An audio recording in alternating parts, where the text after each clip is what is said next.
మీ సొంత ఇంటి కలకు అసలైన నేస్తం బీబీజీ ఇండియా. అమరావతిలో నికార్సైన ప్రాపర్టీ కోసం కాంటాక్ట్ 0406903224.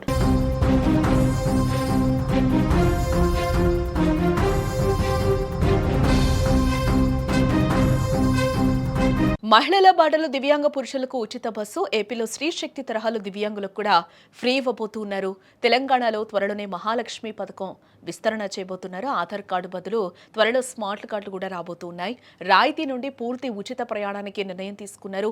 ఖర్చుల వివరాలపై ఆర్టీసీ అధికారులు కసరత్తు అయితే చేస్తూ ఉన్నారు. త్వరలో సీఎం రేవంత్ రెడ్డి కీలక ప్రకటన కూడా చేయబోతున్నారు. దివ్యాంగుల ఆర్థిక భారం తగ్గించడమే ప్రభుత్వ లక్ష్యంగా కూడా కనిపిస్తుంది. ప్రస్తుతం తెలంగాణలో మహాలక్ష్మి, ఆంధ్రప్రదేశ్లో శ్రీశక్తి పథకాలు అద్భుత విజయంతో దూసుకుపోతున్నాయని కూడా మనం చెప్పుకోవచ్చు. కేవలం ఆధార్ కార్డు చూపిస్తే చాలు కండక్టర్లు స్మైల్ ఇస్తూ జీరో టికెట్ జారీ చేస్తూ ఉన్నారు.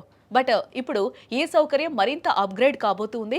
ఆధార్ కార్డును పదే పదే చూపించే ఇబ్బంది లేకుండా త్వరలోనే క్యూఆర్ కోడ్తో కూడిన ప్రత్యేక స్మార్ట్ కార్డులను ప్రభుత్వం పంపిణీ చేయబోతున్నట్లుగా కూడా తెలుస్తూ ఉంది. దీనివల్ల ప్రయాణం మరింత సులభతరం కానుందని కూడా ప్రభుత్వ వర్గాలు యోచిస్తూ ఉన్నాయి. అయితే ఈ పథకంలో ఇప్పుడు మరో కీలక వర్గాన్ని కూడా చేర్చబోతూ ఉన్నారు. ప్రస్తుతం దివ్యాంగులకు బస్సు ఛార్జీలో సగం రాయితీ మాత్రమే ఉంది.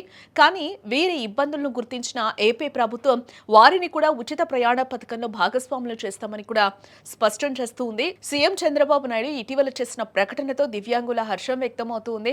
ప్రస్తుతం రాష్ట్రంలో ఎంతమంది దివ్యాంగులు ఉన్నారు, మరియు ఈ పథకం అమలు చేస్తే ప్రభుత్వంపై ఎంత భారం పడుతుంది అనే అంశాలపై ఏపీఎస్ ఆర్టీసీ అధికారులు ఇప్పటికే లెక్కలు తీస్తున్నట్లుగా కూడా సమాచారం అయితే అందుతుంది.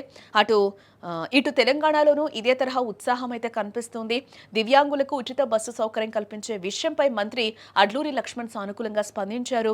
ఇప్పటికే రవాణా శాఖ మంత్రి పొన్నం ప్రభాకర్తో ప్రాథమిక చర్చలు ముగిశాయని, త్వరలోనే ముఖ్యమంత్రి రేవంత్ రెడ్డితో భేటీ అయ్యి తుది నిర్ణయం తీసుకోనున్నట్లు కూడా ఆయన వెల్లడించారు. ఈ నిర్ణయం గనక అమల్లోకి వస్తే మహిళలతో పాటు దివ్యాంగ పురుషులు కూడా రాష్ట్ర వ్యాప్తంగా ఉచితంగా ప్రయాణించవచ్చు. ఇది పేద మరియు మధ్యతరగతి దివ్యాంగులకు ఆర్థికంగా పెద్ద ఊరటనిచ్చే విషయమని చెప్పుకోవాలి.